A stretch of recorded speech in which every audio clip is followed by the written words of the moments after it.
Bago tayo magsimula, ipapromote ko lang. Aking mga power bracelets, available po ito sa Shopee at sa TikTok. But most of my power bracelets are available sa Shopee. So, lahat po yan ako yung gumagawa. Meron tayong mga protection bracelets. So, this is a combination of fire agate and lucky red string, which I have been using for more than 4 years na. And then, meron tayong dalawang klase ng obsidian evil eye. We have the smaller version, which is the 6mm bead and the 8mm bead. This is good for warding off negative energies around you. And of course, yung mga evil eye. And then, we have the anti-evil eye bracelet. So, para to sa mga anti-inggit, ganyan, sa paligid nyo. And then, also, we have the selenite evil eye. So, the good thing about this is, multi-purpose na siya. Kini-cleanse na niya yung energies around you. And also, yung mga kasama niyang bracelets, cleansing and recharging as well. So, just like this one. Ayan. And then, we have other bracelets for other intentions and manifestations. So, meron tayong authentic malachite. This is for healing and also attraction of money and transformation. And marami pang iba. Meron din tayong chakra bracelet for balance. And we have the tiger's eye for courage. We have howlite for concentration and focus. We have rose quartz for attraction of love, self-love, and of course, amethyst for intuition, healing. Ayan. Lahat ng bracelet may kasama ng instruction leaflet, extra string, and a cute pouch. Ayan. Meron din ako mga bagong products sa aking shop. Ito yung intention oils. It comes with 2 sizes. Meron tayong dropper, which is 15 ml. Meron tayong roll-on na 5 ml. So, you can use this for manifestation ng prosperity and protection. So, while you are doing affirmations. And ito naman, you can, multi-purpose to, pwede mo rin itong gamitin when you are setting intentions. You can put this sa iyong candle if bago ka mag-set ng intention. So, this is for prosperity and protection na. Meron din akong spell jar for protection and prosperity. So, these are limited items lang kasi konti lang nagawa ko dahil lahat to ay chinarge ng super full moon nung full moon in Pisces. So now it is available. I think 5 to 7 pieces lang yung available for each. So lahat yan nasa aking Shopee. Link on the description. Thank you so much and happy shopping. Gemini, hi! Welcome to Mystic Queen PH at ito ay isang astrology reading for you. Meron tayong New Moon in Virgo ngayong September 15, 2023 at 9:39 a.m.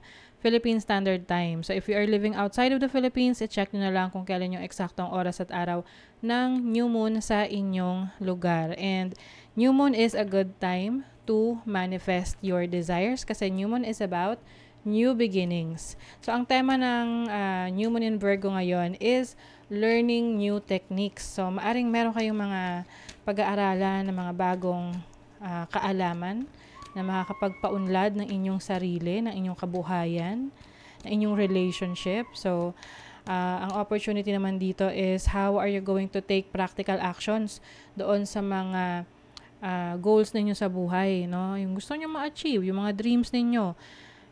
I-reassess nyo kung in alignment ba yung inyong mga actions, yung mga ginagawa nyo ngayon towards your goals and dreams, at practical ba yung mga sineset ninyong mga actions towards that. Kasi minsan, ang taas ng goal na sineset natin, tapos tayo mismo ang nahihirapan na ma-achieve yun. So, you might be adjusting some things para ma-set mo according sa kung ano yung kaya mo. Ano yung kaya mong magawa one step at a time towards your goals. And some of you are going to fix some issues, problema na iniiwasan yung ayusin in the past na finally ngayon haharapin nyo na dahil makakaisip na kayo ng solusyon. And then also, ang goal din dito is how are you going to create stronger boundaries. Pagsiset ng boundaries na learn how to say no. Kapag ayaw mo, umayaw ka. Hindi yung kahit na ayaw mo, mag-yes ka pa rin para lang hindi maka-offend ng ibang tao. Ang ano naman kasi dito is kailangan lang maging totoo ka at i-explain mo lang yung sarili mo why. And sometimes you don't need to explain. Basta kung ayaw mo, edi ayaw mo, diba? Kesa kasi mag-yes ka and then ayaw mo naman talaga So, in the end, baka magkaroon ng miscommunication, misunderstanding kasi akala ng isa gusto mo, ayaw mo pala. Alam mo yun? So, pwedeng mag-create rin ng conflict in the future. So, mas maganda na you are setting it straight. Oo. So, another goal is coping with unexpected change. So, minsan kasi, planado na natin, tapos biglang, oops, may magbabago, unexpected. Kasi pwedeng, yung plano natin ay hindi in accordance doon sa plano ng iba na involved doon sa mga gusto nating gawin. Example, may plano ka for your life, no? And then, yung partner mo, iba rin pala yung plano niya. So, pwedeng kailangan na, open ka rin sa pag-adapt ng mga pagbabago. Meron kang plan A, plan B, plan C. Or, pwede naman kahit wala kang plan B, plan C, pero you know how to adjust. Kapag merong mga unexpected change. So, for you, Gemini, ang new moon ay nasa 4th house ninyo, which is about your home life, your family life, family security. So, yung iba sa inyo, maaring meron kayong mga ayusin sa bahay ninyo. Pwedeng magpapakabit kayo ng CCTV or anything related sa pagpo-provide ng security and safety sa family ninyo. Yung iba lilipat ng bahay, yung iba may ipapaayos sa bahay, i-renovate, or you will also have, parang magre-reach out ka sa parents mo, lalo na kung matagal na kayong hindi nakakapag-usap. Mercury is also in retrograde in your 4th house. So, this is also the best time for you to reassess kung ano yung plano mo for your family, lalo na kung may family ka na or ikaw yung breadwinner. At ano na ba yung mga actions na ginagawa mo towards those goals. And meron tong opposition sa 10th house. So, yung iba sa inyo maaaring nagkakaroon ng challenges sa pagbabalance ng oras at panahon nyo sa family ninyo at versus sa inyong career, sa inyong trabaho. Yung tipong marami kang masyadong ginagawa at hindi mo na nabibigyan ng attention yung responsibilities mo rin sa bahay or sa family mo, or vice versa, na masyado kang focus ngayon sa bahay, sa family mo, tapos yung responsibilities mo sa career mo, sa business, sa trabaho mo, na isasantabi mo na. So, balance lang. And meron tong positive aspects sa inyong 12th house. I think you're going to be more creative. You will also pay attention to your mental health. Pwedeng you are going to take a break para makapag-release ng negative energies or makapag-de-stress. Some of you, meron kayong unexpected connection with a person sa ibang bansa. So, this can be romantic. Pwede rin naman tong friend na someone might be reaching out sa'yo.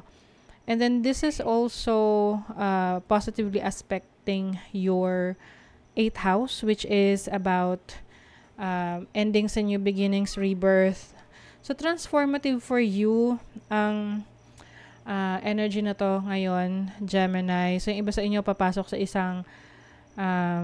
isang investment, pwedeng business, maaring related sa home-based business, or pwedeng working from home, ganun, work from home setup.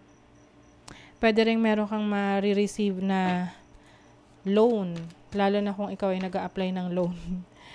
Oo. So, itong loan na to, makakatulong to sa improvement ng iyong bahay or ng iyong business. You also have the King of Cups. You have the Star. Oh, healing. Some of you are really mahal na mahal kayo. Meron taong nagmamahal sa inyo ng lubusan. So, yung iba sa inyo rito ay abroad or nagtatrabaho abroad or merong family member na nasa abroad. And I think nami-miss na kayo nun. Di ba? Ito na yung miss. Nami-miss. Kasi Six of Cups is about nostalgia. So, I feel like someone from afar na nami-miss ka. Someone na mahal mo sa buhay, na hindi mo ngayon nakakasama due to distance, no? Pwedeng sa work, pwedeng OFW, na namimiss ka. And this person wants to reach out sa'yo. I also see someone na pwedeng from the past na naaalala ka, gustong makipag-usap sa'yo, gustong mag-say sorry, gustong i-heal yung nangyari sa inyo sa past. Okay?